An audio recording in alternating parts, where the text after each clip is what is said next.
first became aware of a movie called The Thing when I saw the original film. It was 1952, and I would have been about 4 or 5 years old. I think I saw it in a re-release. It was one of those films where, as you watched it, it was so frightening that my popcorn flew out of my hands. In other words, when they went up to the doorway and they had this a Geiger counter, they opened the door and he's right there, I went nuts. I went crazy. And then I subsequently read the short story in high school, and I realized it was a lot different than the movie. What they'd done in the first film was kind of make the James Arness monster more like a Frankenstein creature. And yes, he could, he was a kind of a vegetable that could reproduce various life forms, but he wasn't the imitator, the creature that could imitate any life form from the original story. The John W. Campbell story, Who Goes There, was basically an Agatha Christie kind of 10 Little Indians. You know, this creature is in your midst, and he's imitating either one or all of us, who's human and who isn't. And that kind of an idea really fascinated me. So we went, in that sense, back to that idea with Bill Lancaster in the screenplay. John Carpenter was always our first choice. Stewart had some relationship with him through school, through USC Film School, I believe. I knew John's work, I did not know him. And so we had a meeting with him, and he immediately said, yes, yes, yes. And as soon as we had finished Escape from New York and it was being released, I started to work on The Thing.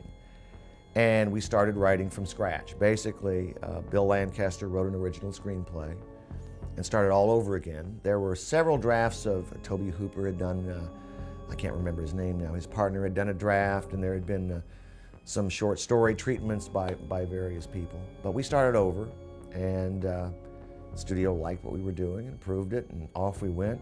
I was reminiscing the other day, it was the longest prep that I've had on a movie, and I haven't had one as long since. It was from the time I started going in an office to the time the movie was released, was over a year. And the business has changed so much now that they'll only give you, they try to shorten your time on either end. They try to make you do it really quickly. That was one of the luxuries of The Thing, was to have that much time to work on it. Well, the short story itself was, I wouldn't say it was a really great one, although it's a very admired one in the science fiction realm, back in the late 30s. And I think it was the first story to deal with this shape-shifting, body snatcher type element and all that stuff. Curiously, that's not what 100% attracted me to the piece. It was more the ambiance and all the characters involved and the mood of it, and the enclosure and elements of the paranoia. And the short story was a stepping stone to take advantage of all those kinds of elements. From the story and the film, I loved the idea of being trapped in Antarctica. These people working up there for whatever reasons. Horrible winter, freezing conditions, cold, and there's a monster lurking.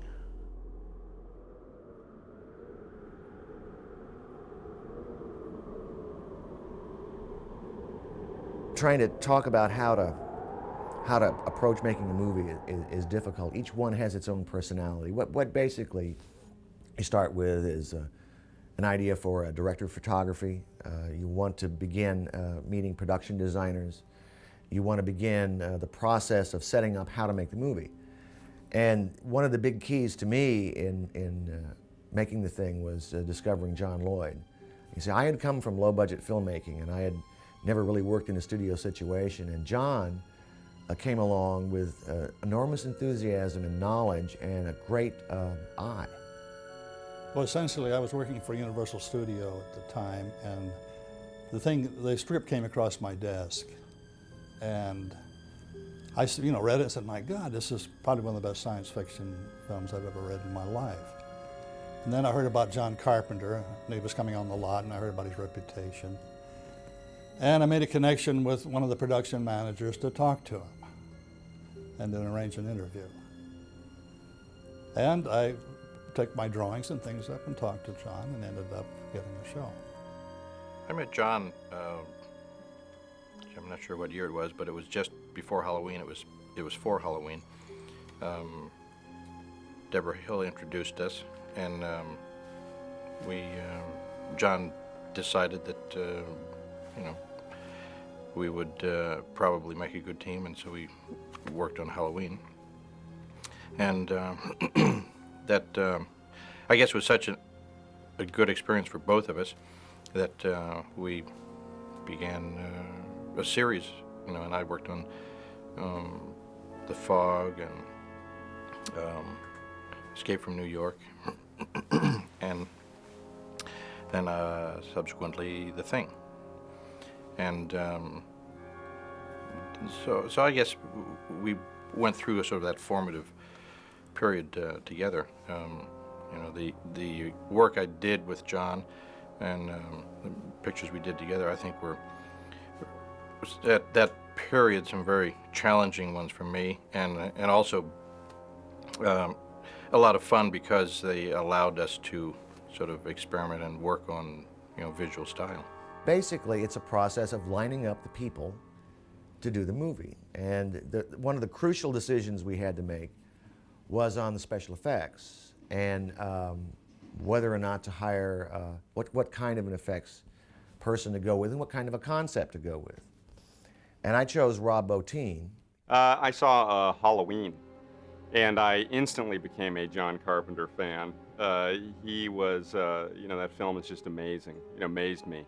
And I had the fortune of working on a picture, which was a Roger Corman film, Rock and Roll High School. I met Dean Cundy. He did an amazing job on Halloween. I was also a big fan of him as a cinematographer and a director of photography. And I begged him to introduce me to John Carpenter. You know, I said, I gotta work with this guy. So I went in and I met John, and he was shooting The Fog. And I said, you know what, do you have any creepy kind of characters that, you know, are in this movie? I said, I'd love to play it. You know, you got anything like the guy with a mask in Halloween or whatever? He says, as a matter of fact, I do. You know, and actually just sort of burst in on this meeting, you know, and he's going, who's this guy? To Dean, right? And I'm like going, I'm your big fan, right? And, you know, I asked him this question, then he said, stand up. I thought he was going to say, and get out, right? You know, when I was hitting him up for this part, you know. And he looked at me a second. He goes, you got the job. Be there tomorrow. You know, you got to do this with the makeup, this. So I got to work with him, and I was very happy, and we had a good working relationship and really had a lot of similar interests and things. And he said, guess what? He goes, I'm going to do a movie called The Thing, you know. And I said, you're kidding me. You're going to remake The Thing? And he said, yeah. He says, that's the idea. You know, and he says, I want you to make The Thing. Right, and I went, oh my God, this is fantastic, you know. And, you know, actually, after I did The Fog, I actually did a picture called The Howling. And it was such a big success for me, and I was about 20 years old when I did that. And I think I finished up the project when I was 21. And John saw the movie, you know, and he called me up one day and he said, you got to get in here. We're doing the movie now. You know, we're doing The Thing. You know, you got to get in here. He came in with a wild concept, which is that the thing can look like anything. It doesn't look like one monster. It looks like anything. And out of this changing shape, this imitation, comes all the creatures throughout the universe that the thing has ever imitated, and it uses these various forms. And Rob was very daring in his approach. I must say, even sometimes I was doubtful as to whether he'd pull it off. He goes, I got an idea. He goes, we got a great storyboard artist on this movie named Mike Flug, right? And you know, and he says, you should go down to the Universal art department, meet this guy. And I said, Mike Flug? You mean Mike Plug? You know, like that. And he goes, Plug. You know what I mean? He was really, John's a funny guy. You know, he's like, oh, whatever. He goes, he's a real funny guy, you know. And I said, yeah, I go, he did a lot of great comics. You know, this guy's like, you know, I'm a big fan, you know, because I'm like, you know, rabid comic book collector ever since I was a little boy. And I said, God, you know, Mike Plug, cool. You know, so he says, yeah, why don't you go down there and tell him what you just told me? And he goes, what I want you to do is sit there with Mike. And he goes, and I want you to go through all the scenes. And I want you to show what it is you just told me shot by shot. And he says, because he goes, that's the only way we can do this thing, right?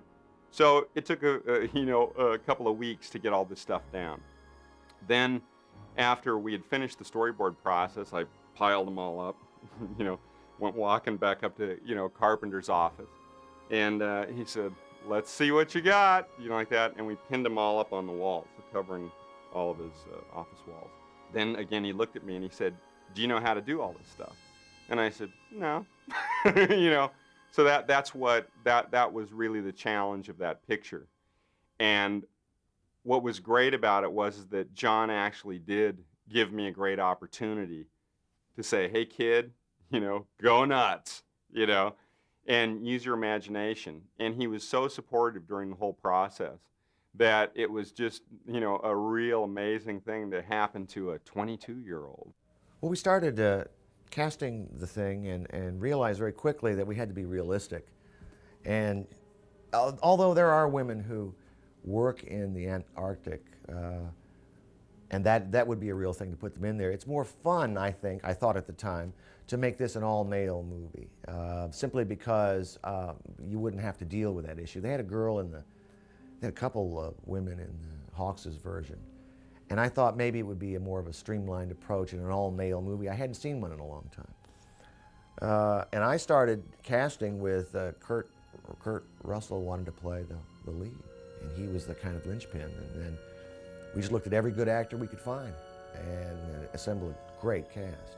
John was trying to cast the role of MacReady, and we spent some time together talking about that, trying to think of other actors. I wasn't involved with the movie, and he was casting the movie and had some of the other roles cast pretty much when he was not finding what he wanted for MacReady.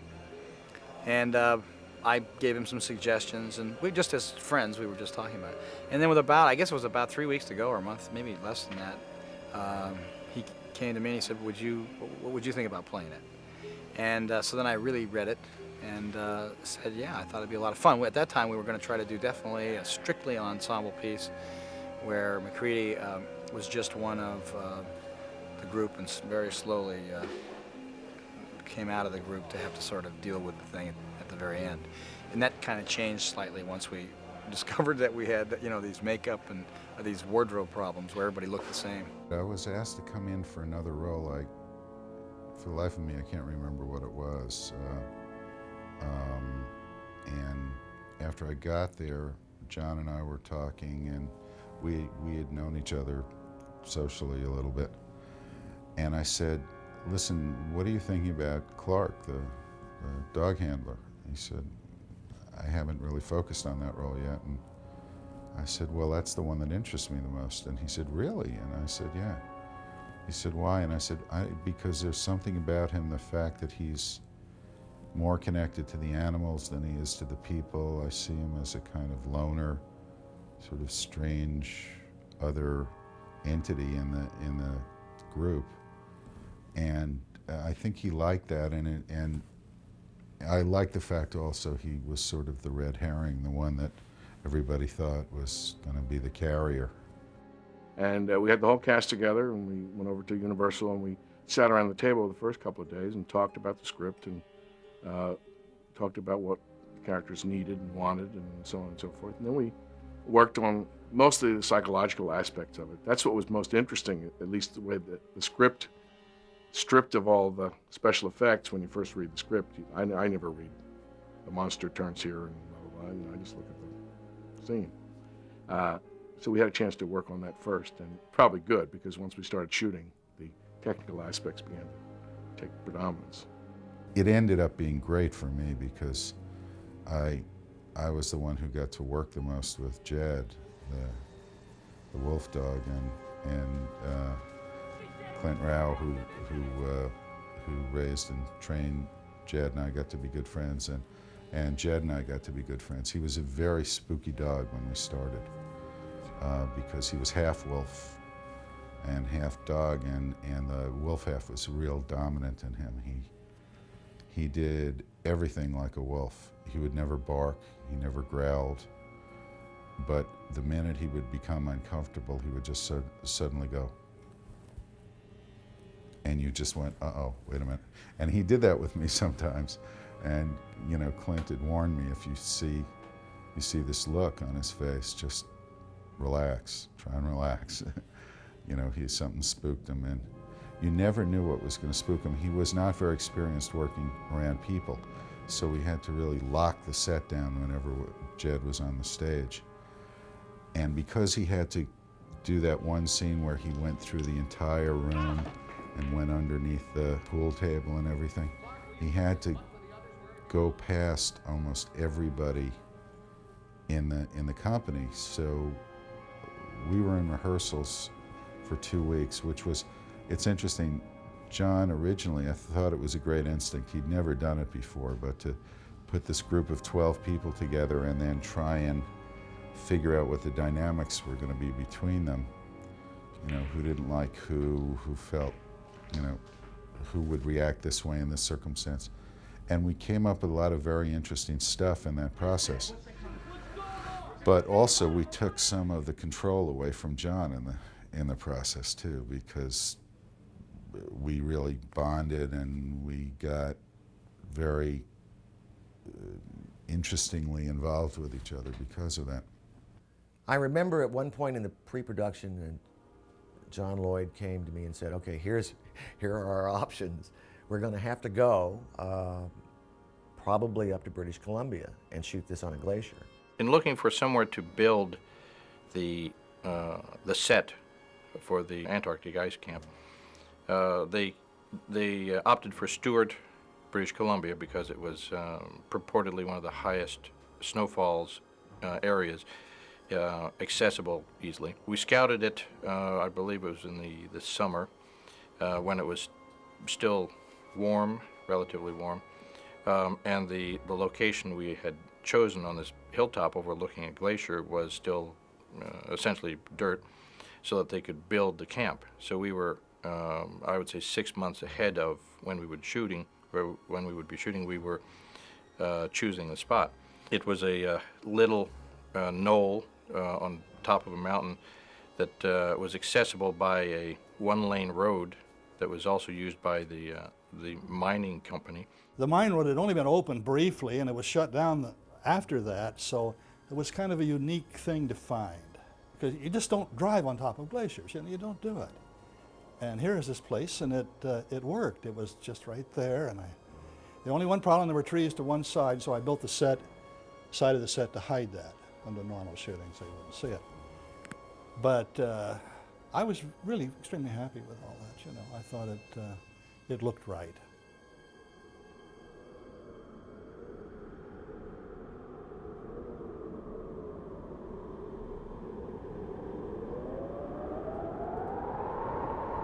My responsibilities were the opening title sequence, which involved fabrication of the miniature spaceship, which was actually built by a person named Susan Turner. This is a spaceship from the opening sequence of The Thing, used in 2 shots. It's principally made of ABS plastic. I made it out of that so we could help hold all the heat that would be generated by these 144 lights we have circulating. It has a lot of brass etched pieces, including the grill around the outside, the vents, the dome, the exhaust. I did that because I wanted maximum detail possible, which is not possible, in my opinion, with styrene.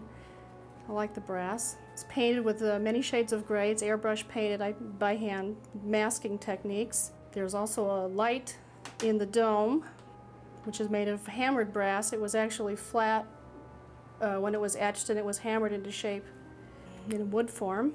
I wanted you to be able to see the lights at a continuous intensity through the grating, instead of little hot spots or what you usually would get with a grain of wheat light. And there's infinite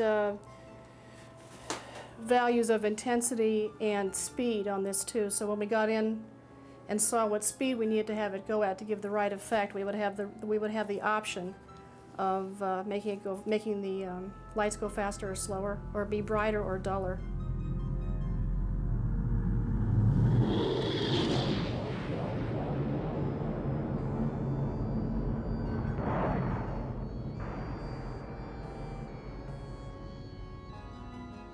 We shot at Apogee, 4 passes.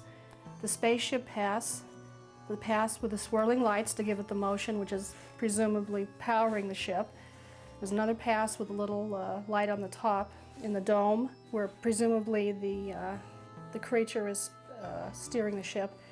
And we also shot a matte pass.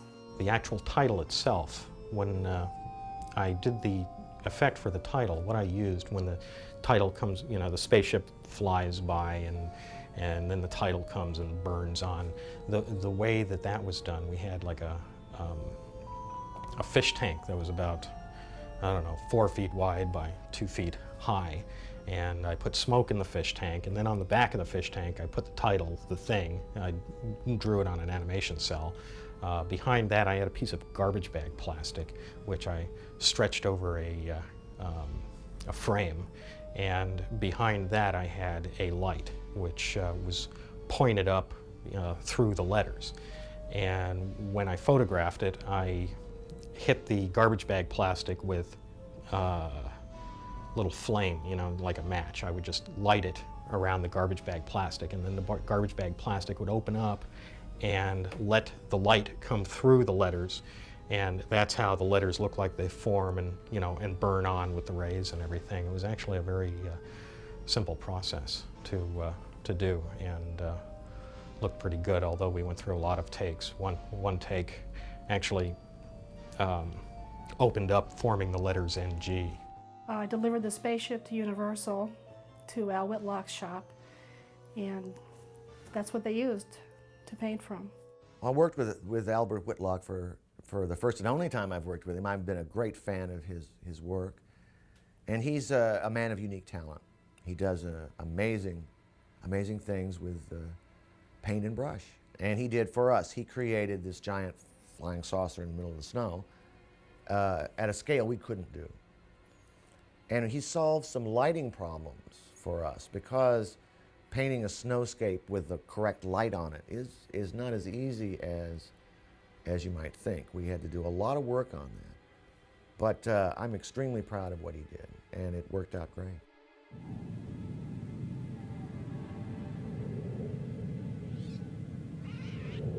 Well, the career in Universal started off really with the birds.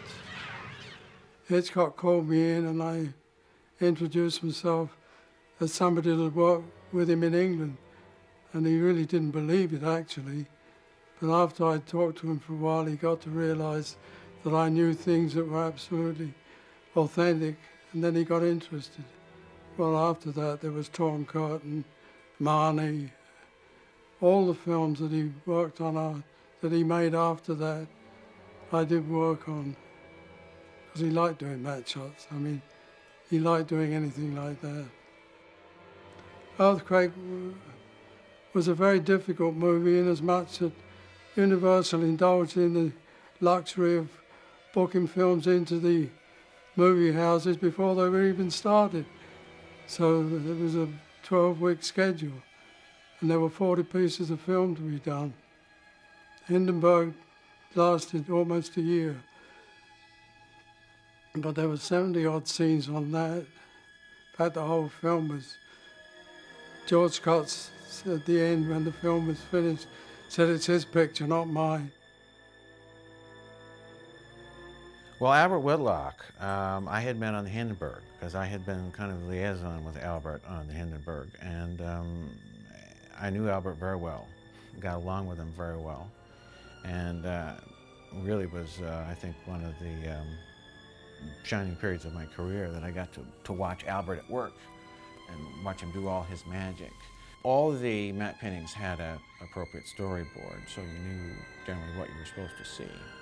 Very often we had an element that would be a live action element that was shot for a component of the matte painting, and that would just be cut in for the appropriate length, and then you would just wait until Albert delivered his work, and then you just cut in his little masterpiece, and away you went. And they dribbled in all the way through the making of the film.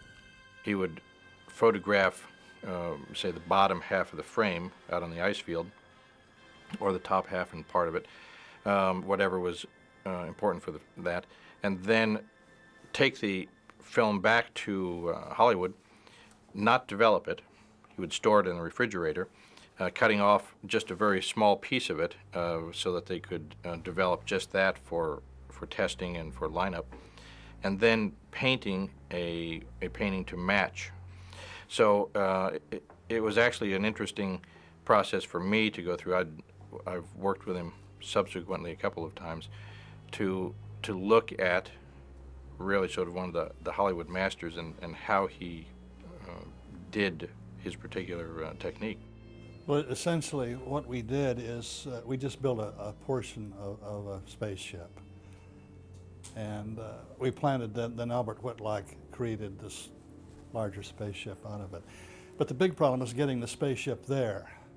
We had to hook it to a helicopter and drop it. And then we went to shoot the mat shots, and Albert wanted to wait till evening, you know, was to get the magic hour. And we waited too long.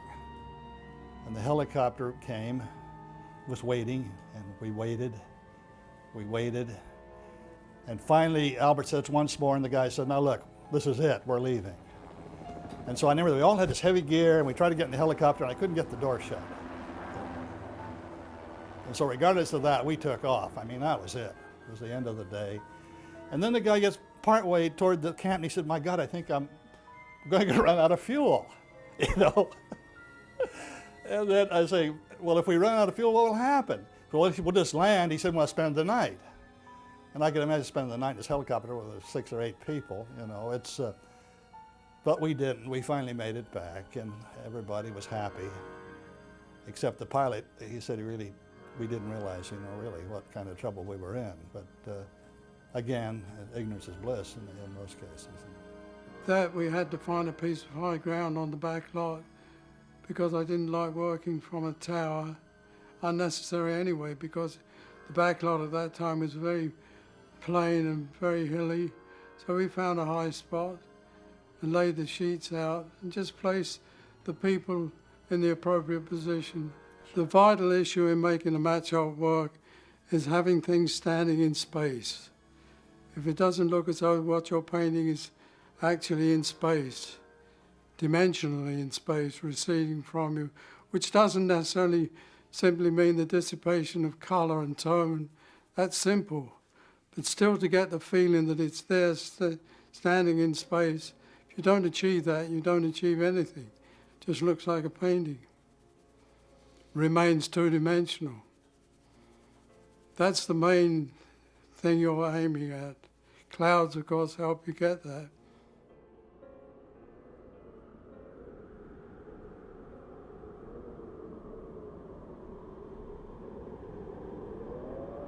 One of the things we were looking for was how to really create the feeling of cold, how to get breath from the actors' mouths. And we'd heard all the various stories that, you know, the people in the film business had been trying up till then, the Lost Horizon stories and so forth. And we decided that refrigerating the stages was really sort of the best thing.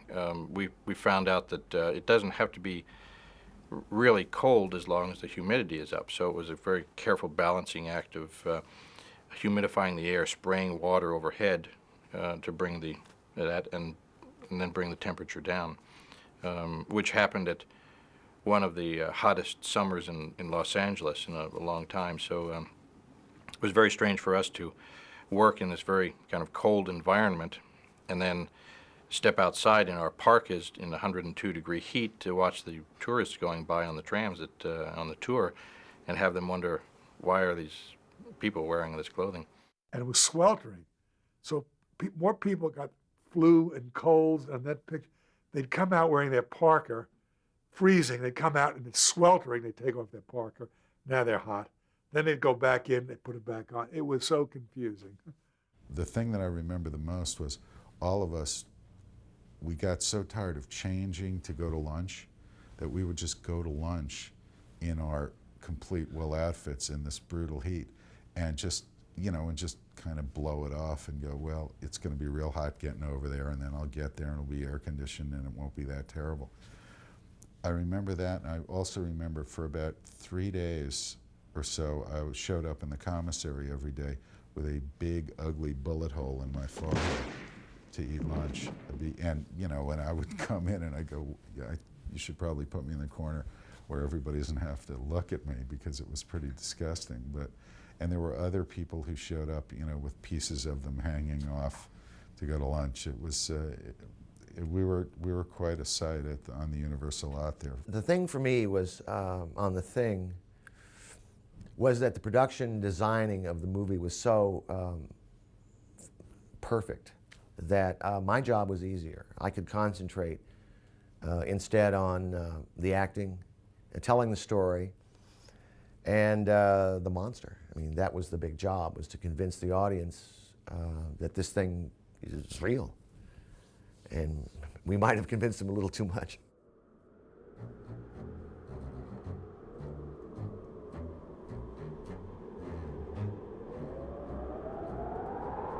Rob Bottin has a great sort of strange imagination, and of course his characters likewise, the creatures and so forth.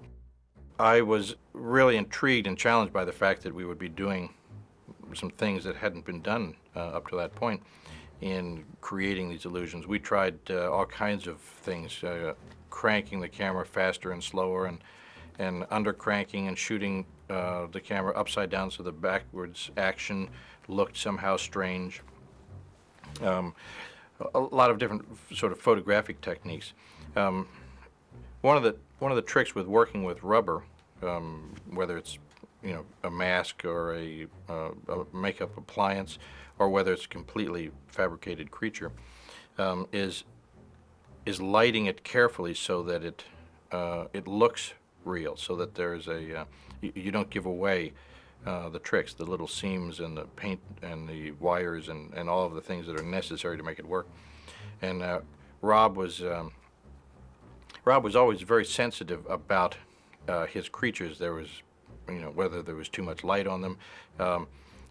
We always sort of joked that if it was up to Rob, he would build the creatures, you know, to be incredibly interesting and imaginative, and then not put any light on them because he was afraid of showing them. So it was always a case of Rob wanting less light.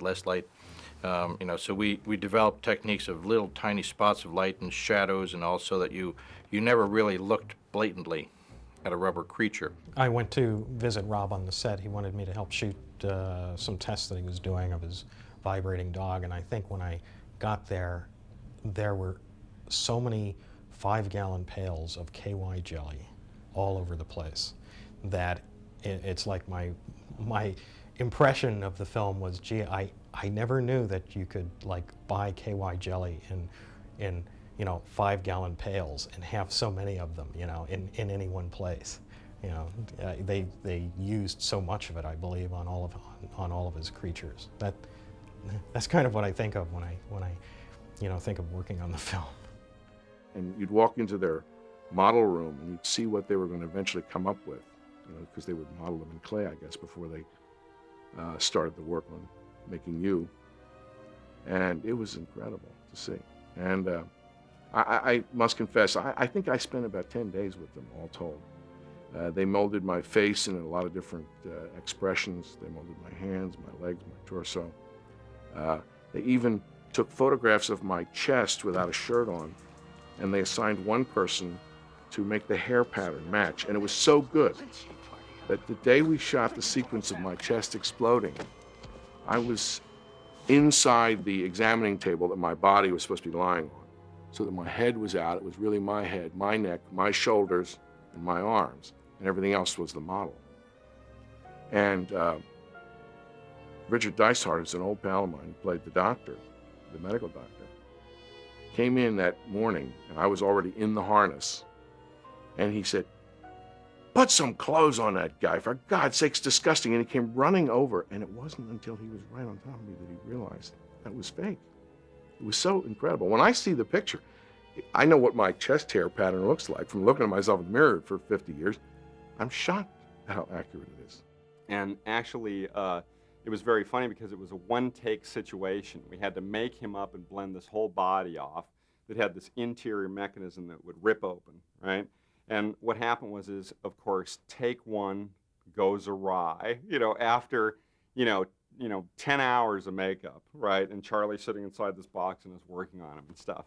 The cameras are all set, tweaking the lighting, getting it all set up, putting little beads of sweat on him and fixing his hair, making sure the rubber doesn't look too shiny and all this stuff. John says, action, right? The thing rips open, and I wanted to have like a lot of saliva flying all over the place. And unfortunately what happened was it looked like a fountain in Las Vegas. It came out and it just looked like there should be showgirls dancing out of his stomach and stuff. And John goes, cut! Thank you very much, Mr. Bottin. Like that. He goes, what happened? He goes, that was horrible. Like that. He goes, it looked like a fountain in Las Vegas, right? And Charlie's going like, wait a minute, do we got to do this all over again? I look at him and I go, yeah, Charlie, I'm really sorry. And John goes, wait a minute, what do you mean? And I go, well, the stomach ripped open. We got to, take this all apart and put a whole new one on. And John goes, we got to do this tonight. And I'm going like, oh my God, So on the thing, take 2 meant hours, right? So we had to, clean Charlie up, take him out, put a whole new skin on this thing and come back and do it again. And the second time we got it, when it ripped open, but that wasn't the end of it. And it was about 6:30 or 7 by the time we got the second shot. I spent the entire day strapped in this harness. It took my back a week or 2 to recover, but everyone was pleasant. In fact, the worst part was every 2 seconds, somebody would come by and say, you all right, Charlie? You all right, Charlie? And I say, just don't talk to me. Don't talk to me anymore. When we actually get to the scene or the actual shot within the sequence where, Norris or Charlie, has his stomach open, and it's actually going to bite down on the doctor's arms. What we did is we came in on a shot where you would actually see the mechanism open, and we had, the doctor, actually put his arms in there and then start to close the machine, right? And then we cut. And what we do is we come to another angle, right, where we've actually replicated the doctor's arms perfectly, making it out of Jell-O, right? We made the arms out of Jell-O. We had wax bones built into the arms, and we had rubber veins and gelatin veins and all this stuff, so it was like, living tissue. And at this point, what we did was we actually took a mold of the actor's face that was playing the doctor. And what we did was we actually found a guy that had no arms. So his arms were actually cut off here, right, in an injury, an industrial accident, right? And very, very great guy, this guy. And we basically made a prosthetic that actually looked exactly like the doctor and glued it on this person's face. And we glued the gelatin arms onto his arms, right? So we have him in there, and what happens is the stomach is actually hydraulic, so it's made out of something that would be like, the same device that a tractor works with and can pick up, a lot of, weight. And when this thing slams shut, it actually rips right through the Jell-O, punctures the plastic veins, which sends blood flying all over the place. And then the actor with no arms, pulls his arms out, and now he's just got the prosthetic damage, on, and blood shooting all over the place, and that's a really good shot in the movie. That one was really tough to do and very inventive, very tough to do. I would even be scared to do that again. That sequence is so etched in the minds of people who see this movie. Everywhere I have ever been in the world, someone has spoken to me about it, and I kid you not. Everywhere I've ever been, I do a lot of traveling. Someone comes up to me on the street and speaks to me about that movie and about that sequence specifically. Then we actually had to start getting the footage of his head coming off. And, obviously for this shot, we couldn't use Charlie Hallahan, right? So we actually made like a perfect replica of this guy's head. And fully, animated it, with mechanical effects and whatnot, And in it had a hydraulic ram that would actually stretch the neck out and sever the rubber at exactly a perfect point. And again, this was only like, You could only do it in one take. All right, and when it stretches open and the skin rips, what I wanted to see inside was something that was very reminiscent of like what's in a comic book whenever you see goo stretching or whatever. It's like it's really stringy stuff. So we really didn't know how to make that stuff, you know, and there was nothing that would sort of stretch that far. So what we did was we just started, you know, melting plastic and getting bubble gum, you know, and making this crazy concoction that I'm sure was like so toxic, you know, it couldn't be good for you, right? And what we did is right before the shot, you know, we had, you know, the whole replica of Hallahan's body, and we actually had this goo that we would pile in there really quick. And the whole time it's giving off fumes like paint thinner and lacquer thinner and all this kind of stuff. And again, we have effects guys buried in the little table underneath to operate this stuff, and then all these guys that have rehearsed the motion of the neck coming off and everything without doing the split. Camera set up, right, and everybody's going like, what's that smell? You know?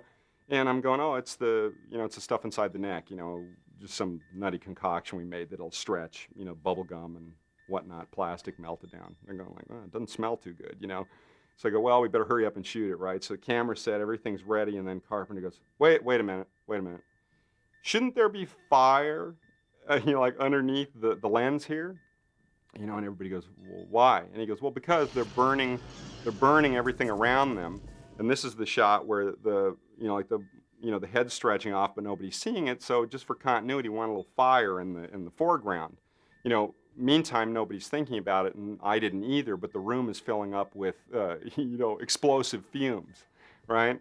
So finally, you know, the effects guy gets a fire. You know, there's like a thing called a fire bar, which is basically a pipe with a bunch of little holes drilled in it, much like you would have in a fireplace that works with gas.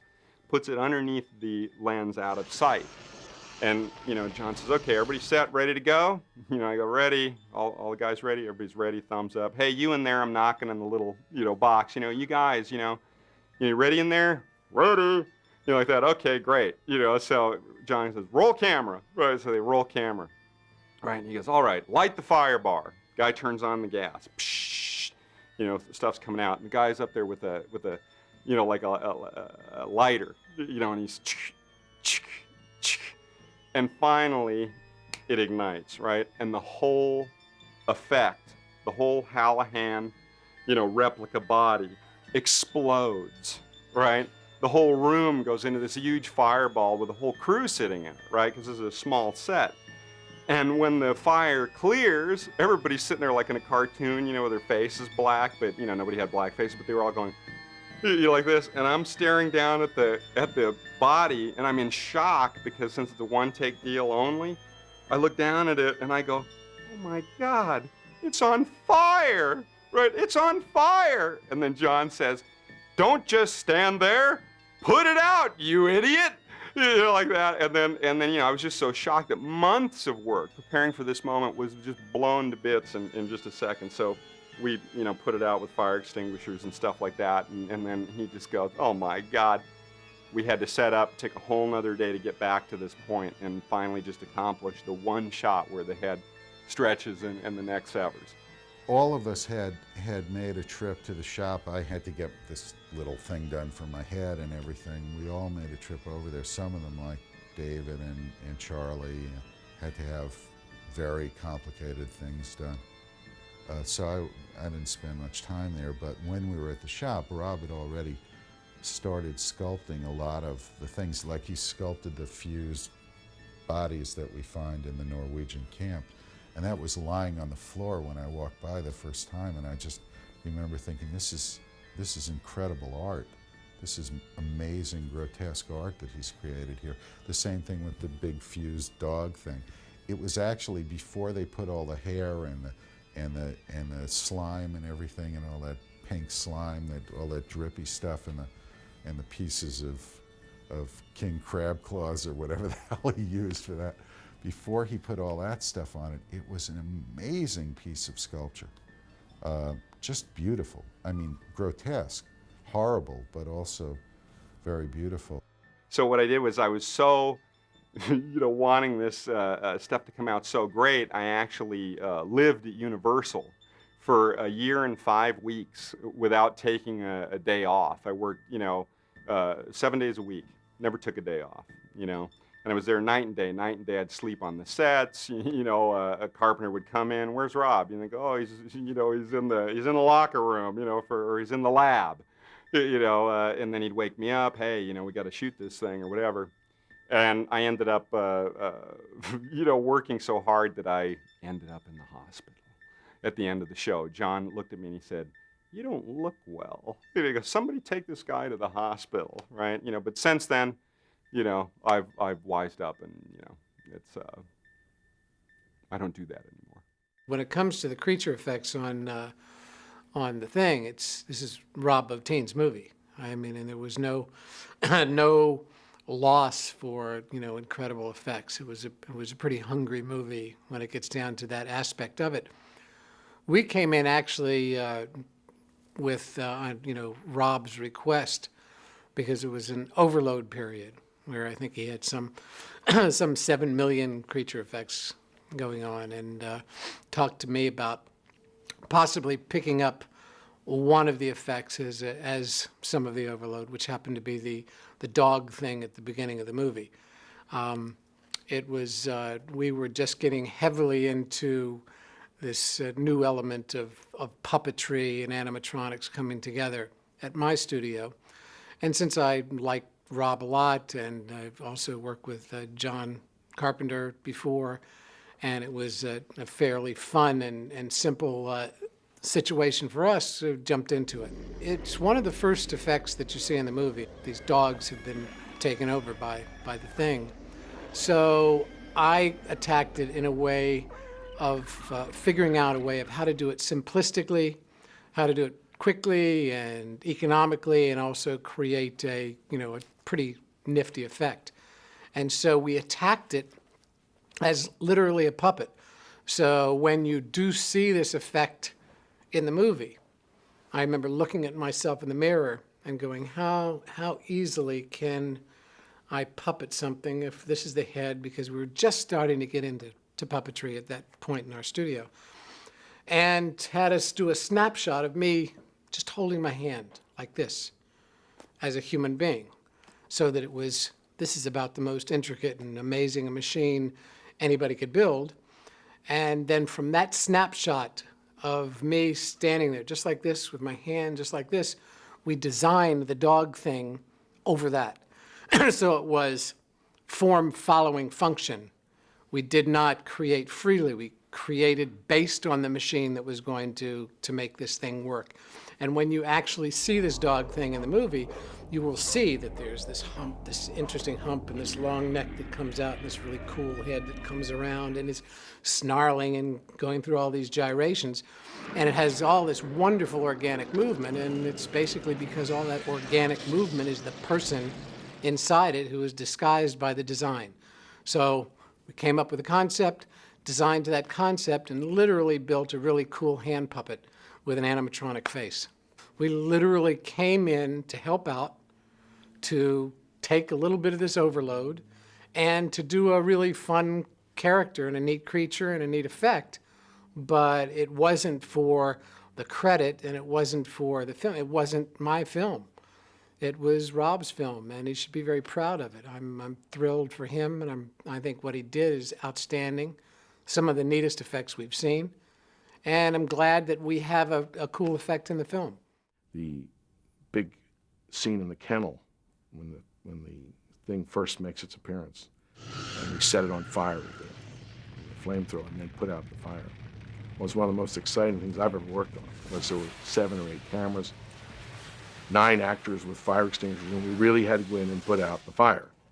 And the stage was elevated 15 feet or so above the floor, so there were real firemen underneath, and there was a lot of safety apparatus for us. But I remember usually the roll 'em, marker, action, and all those cameras clacking, and the flames building up from the gas jets, and us waiting, and then finally the call, and we all went in and really put out that fire. It was really wonderful.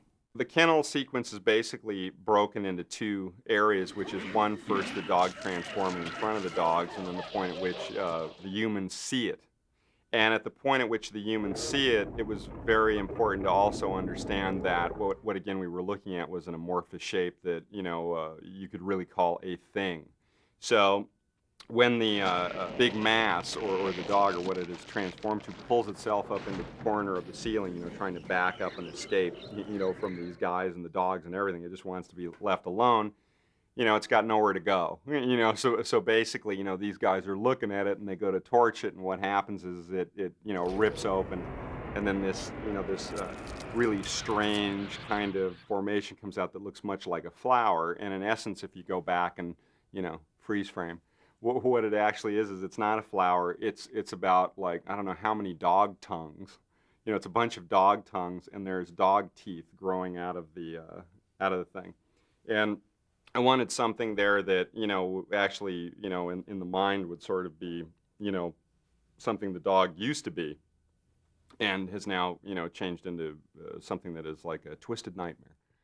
The burn, I remember the burn when David Clennon's eruption and then we burned him. That was probably the biggest effect day that we all worked. And the guy who did the burn was I don't remember his name, but he was a specialist at doing these full body burns, and that was very impressive and spooky to be a part of, because what happens is he can't breathe once he's ready to go, because if he does, he'll sear his lungs. He has to do the whole thing holding his breath, and it's all a matter of timing. And then the minute he came off, he had to be put out and immediately, freed so he could draw breath and stuff.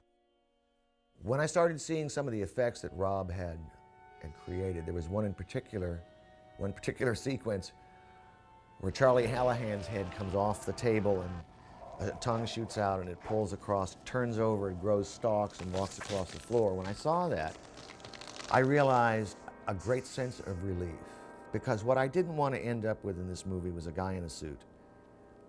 See, I grew up as a kid watching science fiction and monster movies, and it was always a guy in a suit. Or sometimes it was a kind of bad puppet, like It Conquered the World comes to mind right now, Roger Corman's movie, this kind of vegetable monster kind of going like this woodenly. And my fear was they'll laugh at us, there'll be a joke.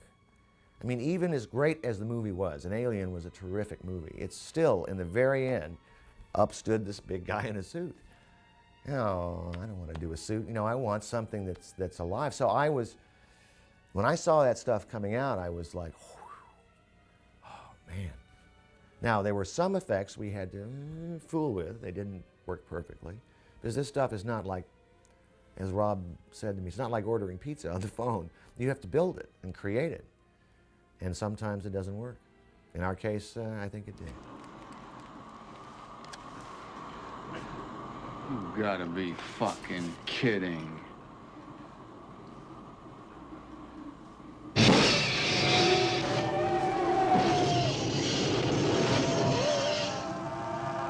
Rob Bottin did the special makeup effects, and Roy Arbogast did the set special effects, the explosions and so forth. But they worked together in one area, and that was in terms of certain construction for the thing, certain size that Rob couldn't handle.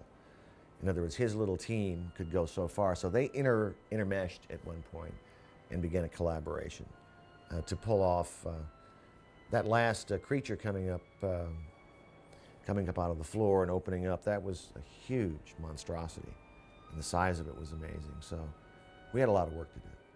The first part, which was the pass where he actually has to run underneath the floorboards, that was done by Roy Arbogast. And what they did was they built actually like a train track underneath the floorboards. They put like a huge metal ball on it, and they actually dragged it with a huge cable mounted to a winch that actually was a high-speed winch. So they just flipped the thing, and then this ball would roll underneath and just break all the floorboards up, and that looked very impressive. Then what we see is the floor being ripped up, and now we see this image of Wilford Brimley rising up out of his hole, sort of stuck to a huge tentacle, with all these tentacles that are writhing off of it. His chest actually rips open. This dog starts to struggle out. And because we wanted to open up the scope of what we were seeing, we decided to use animation. And there's this guy, Randy Cook, who's brilliant at stop motion animation. I worked with Randy before, known him for quite a while, and asked him if he would actually do this, the wide shot, which would basically be the worm, the Blair monster, comes up through the floor, and now we're back really far, and we see, oh God, it's huge, and tentacles come flopping out on the deck, and then, we'll cut to a medium shot of the dog actually starting to rip through, Brimley's, chest, and then we'll come back to the wide shot and actually see the dog leap out and land on the floor right in front of Kurt. And so actually, Randy and his crew set to making a miniature version of the whole set, and it was absolutely beautiful, really wonderful. The miniatures for the sequence, was inside a room that had a lot of oil cans and some other miniature pieces. I can't explain exactly, what it is. A guy named Jim Belahovic and again Susan Turner, who built the spaceship for the beginning of the film. Randy Cook, the animator, asked me to make it on a 2.5 inch to a foot scale. So that seemed to be a good size for him to work with. So we made a rather large one, and of course it has to be very solid to do dimensional animation. You have to have a very solid base, so we made it very solid. We made it so a part broke away, so when the floor exploded, Randy could get right in there and work.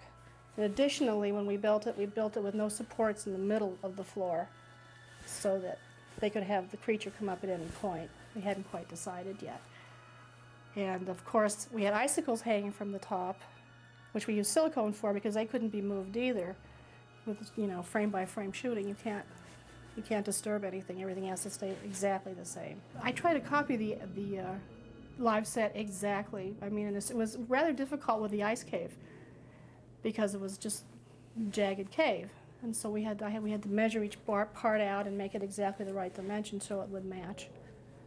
Well, I like to make it look absolutely, I know a lot of people like to take shortcuts, but I don't. I like to make it look exactly right because I think there's no substitution for having it be exactly right mathematically and visually.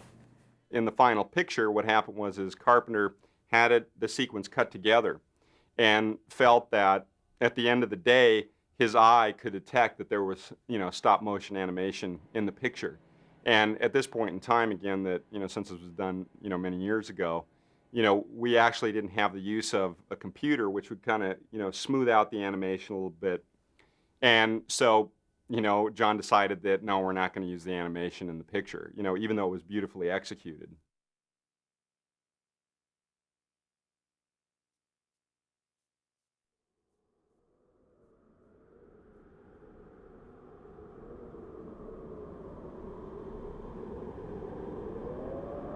We all met at Vancouver Airport, and then we were going to fly to Prince Rupert, where we were going to get a plane to Stewart, British Columbia.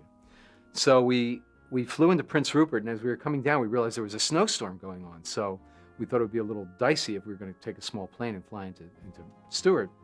So we get into Prince Rupert, and around 11 o'clock at night, they heard the entire cast into this huge, like, Greyhound bus or something. By now, it's continuing to snow, and the snow is getting deep. We're driving along. I remember Peter Maloney was sick from eating something, and everybody was kind of falling asleep. And it's the lull of that bus as it's driving along, and we're all just about out of it. And suddenly, we hear the bus driver yells out, "Slide, slide!" So we all wake up, and the bus literally slides, and it starts going almost like off the mountain. I thought it was going to like bounce off the mountain and ricochet and throw us off the other side. There was no guardrail or anything, and it just plummeted for 1,000 feet because we're in the middle of these snow-covered mountains. And so now, if this was a movie, you cut to the next shot. The whole cast, we were up in front of the bus, surrounding the bus driver, with our eyes completely open, and we're driving at like 10 miles an hour now, and we're just kind of glued to the. We're glued to the road, but Maloney's still in the back and he's sleeping. So about 3 o'clock in the morning, or who knows when, there was like a motel halfway to Stewart. And we were going to pull in there to see if we could get some coffee, make some phone, I don't know what. But it's continuing to snow, so it's really deep. So this Greyhound bus has to make a right-hand turn and then go up this hill into the parking lot of this motel or something. And the bus slides and it gets stuck, like right in that depression before you go up. And he couldn't get the bus going. So like we're sitting there and I'm not sure, but I'll take credit. I said, why don't we all get out, lighten the bus, and we can actually push it on the ice or something. So you have this cast of amazingly talented people getting out of this bus in the middle of the night in Canada and lining up on this side of the Greyhound bus, and they start to push the bus when the bus driver put it in gear, and we actually got it moving so that he could get back up into the lot. Well, we got into the lot, and the motel was closed. So we had to turn the bus around, and we got back on the road, and we drove for another 2 or 3 hours. We got into Stewart, British Columbia at 5 in the morning. Carpenter comes out into the middle of the street. He's like welcoming us. He's all bright-eyed and bushy-tailed. He slept and had coffee, and we're all like, we were a mess from being up all night. And he said, "Welcome to Stewart," and that was our arrival in Stewart, British Columbia. The conditions are almost unbelievable to imagine shooting a movie in. And somehow there's a part of me that wonders how we ever survived it. We had such problems, all the way down to the cameras. We had to leave them in the cold because we couldn't take them from the warm out into the cold, inside and outside, because the lenses would mist up. I mean, the whole approach was one of just trying to push this giant rock up a mountain. We had no comforts. And it was a dangerous spot. Make no mistake about it. We were in a very dangerous spot shooting this movie. And I think that some of the reality of that showed. I know the cast members bonded together and they really became their characters. They were really standing out in the snow dealing with the problem. There was a real camaraderie on the making of the film because these guys, the actors got into the business of being scientists working together, thrown together. I would imagine in the real world, a group of people in an isolated environment would have to pull together and be friendly. And we did lots of research. People could go up there for long stays. They'd bring cassettes and records and books, and they would get flown in like videos of Super Bowl games and baseball games. The actors tried to mimic that. They tried to copy that. There's been some great scenes where all 12 men are looking at each other and trying to figure out who's who. If you are my best friend or if you are about to thing out on me and kill me. But my favorite thing in this whole picture is to be able to be up here in a location like this and just be able to shoot up here. It's unbelievably fantastic. When the set was built and then it got snowed in as we had hoped, we were then going up a snowy, icy dirt road, one lane, with mining trucks coming down and radio contact back and forth. So the trip up each morning and back in the afternoon, in the evening, was sort of a long, tedious, and sometimes kind of scary trip. It was one of those things that paid off because, we were able to put the set in a location that we would not have been able to otherwise. We lived in the town of Stewart. It's the one of the last ice-free ports, I believe. So they floated a I guess you'd call it a logging camp barge dormitory into the port, and that was the crew housing. It was a large flat barge that had very small cubicles in it with a bed, and it was very much a kind of a college dorm situation for the crew, and I think it made the adventure more interesting, and there was a certain bonding that occurred with the crew. But of course, it was not the most luxurious conditions. The drive up from Stewart to the site on the glacier was 45 minutes of unbelievable stuff. Every day we passed 8 tan bald eagles eating, having just killed salmon, eating them on the side, on the snow, blood-covered snow. It was just amazing. Good morning, gentlemen. Good morning. Oh, man. What's going on? We're on, hey, this must be a movie. Morning, good morning. Everybody went up every day. So there were many days you just sat around and sort of did nothing except look at how beautiful it was. That was the extraordinary thing. Even though it was 20 below, the gear we wore after a few days of acclimation kept you warm. And you could walk out on these fantastic glacial vistas. We were 3/4 of the way up this huge glacier, and that pale blue color of the ice. It stretched for miles and miles and miles and miles down as it sloped down into the valleys. And the white snow all around you, and just hints of the darkness of mountaintops. It's a sequence of images I've never forgotten, really powerful. I've never been that high up for any length of time in the mountains in that kind of cold weather. It was just gorgeous. So I felt the sets up there gave us a tremendous feeling of place, which was important because the movie's about, on a psychological level, is about isolation. Even though there were a number of us there, each one of those men had his own little trap, little prison that he lived in, cut off from everything else, except the guys around him. And then the introduction of this alien, which couldn't be seen, but could be sensed, intensified that experience for each and every guy in it. And that was, I thought, the most interesting part of the movie for me. In fact, I felt my character, Dr. Norris, knew unconsciously that he had been infected by the thing. And in fact, in the sequence when they're trying to decide what to do, when everybody's flipping out and running all around the hallways, and somebody, I think it was Tommy Waits' character, had a gun. They had to talk about it, and they wanted to take the control away from Moffat. They asked me. And my character said, I don't know, fellas, I just don't think I'm up to it. In my mind, he was responding to a signal from the inside. He didn't really understand, logically, that something was wrong, and he was the wrong guy. And so, anyway, that business of being up there and seeing that sense that you were really alone, nothing, the wind, the cold, all those elements was fabulous. Hey, oh yeah. Okay. We won't have that white situation 6 over in the there. morning. Right.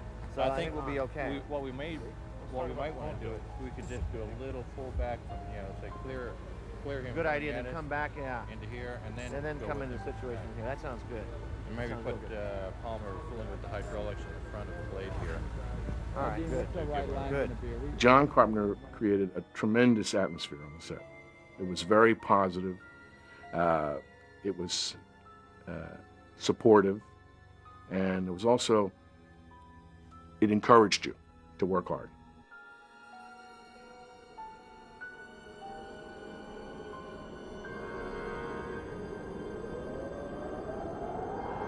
John is one of the few directors who can walk onto a set and be faced with a scene that may involve 5 or 6 people and some complicated blocking, and with no preparation, work with the actors and arrive at a blocking that they're comfortable with, and not one that he dictates to them, and then decide on the spot what the most effective coverage for that scene is going to be.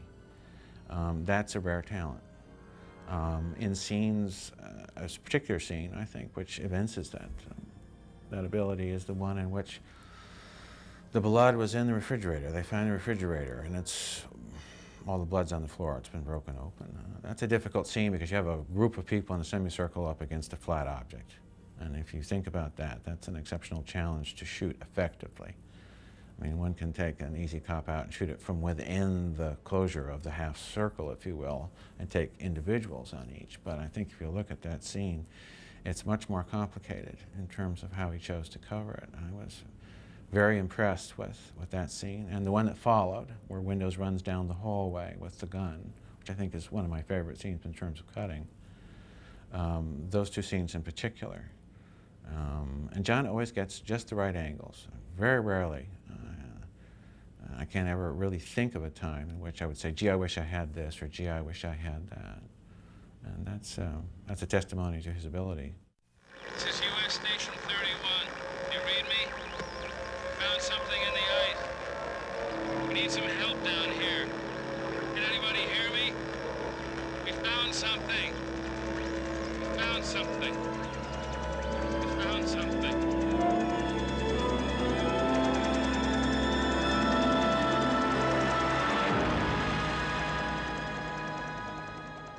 The reviews were mixed, I think, with the audience. And there was an alternate ending to the film that was shot.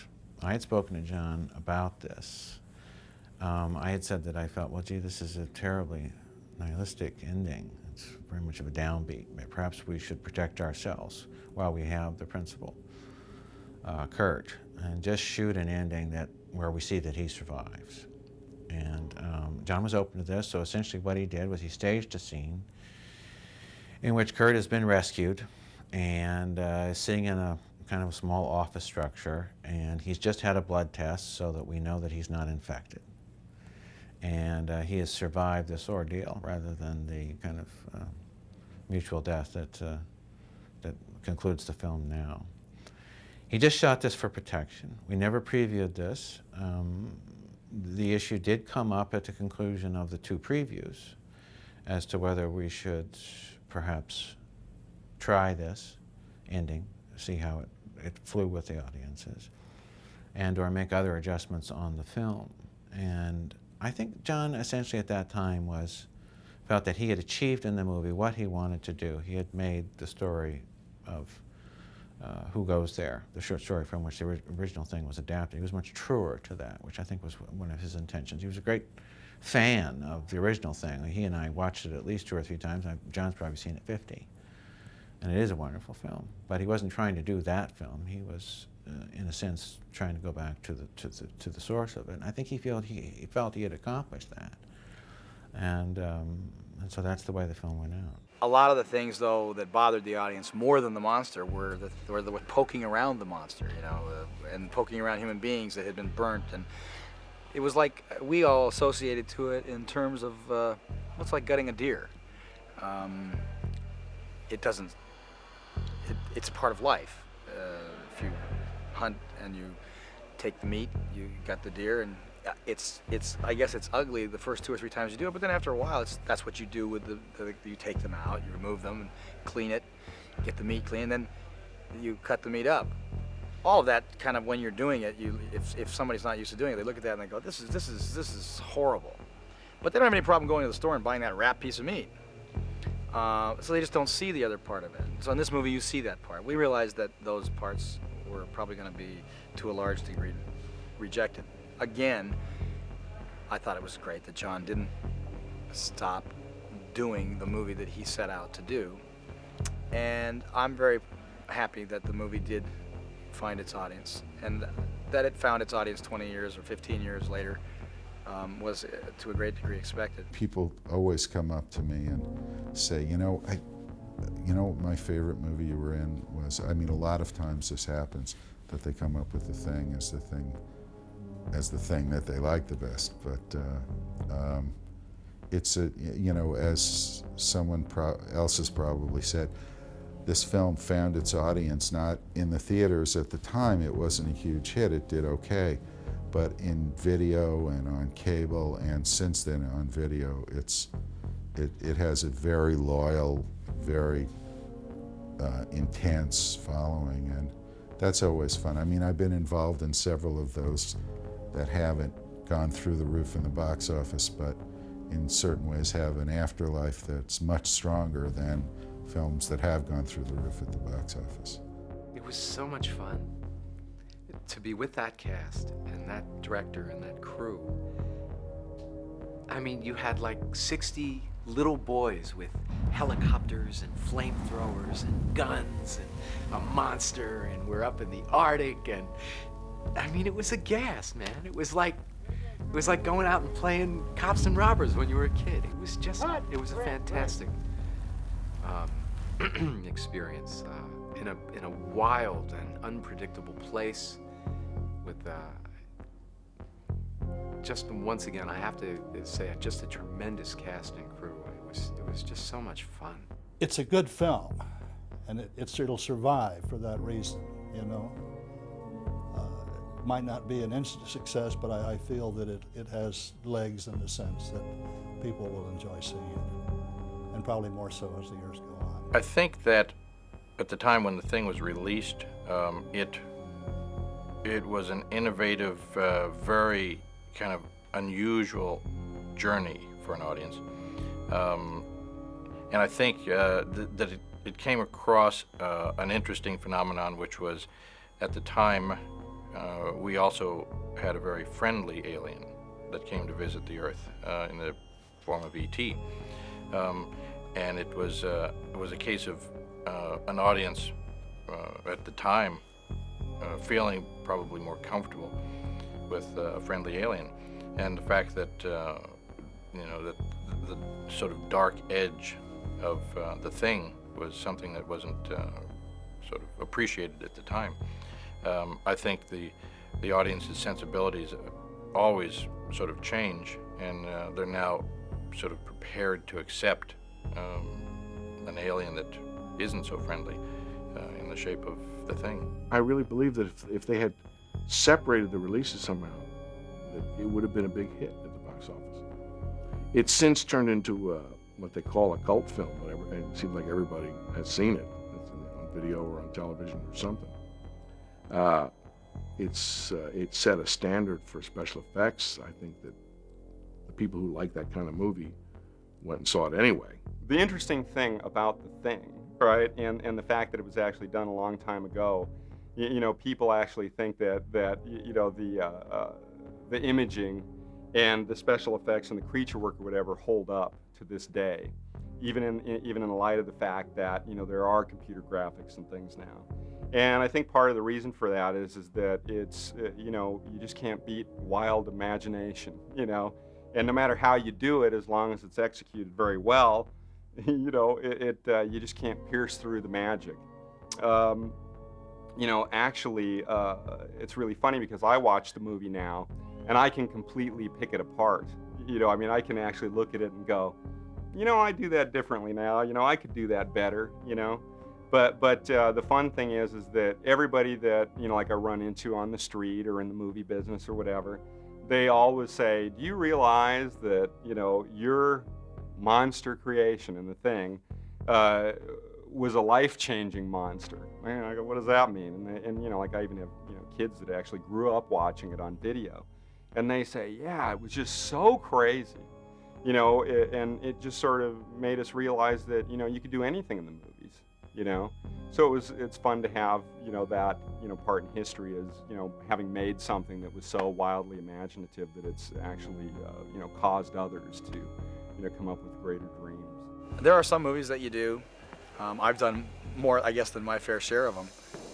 And I do think that, maybe that I have to sort of look at that and realize something, that I have a tendency to like movies that aren't going to perhaps be accepted at the time.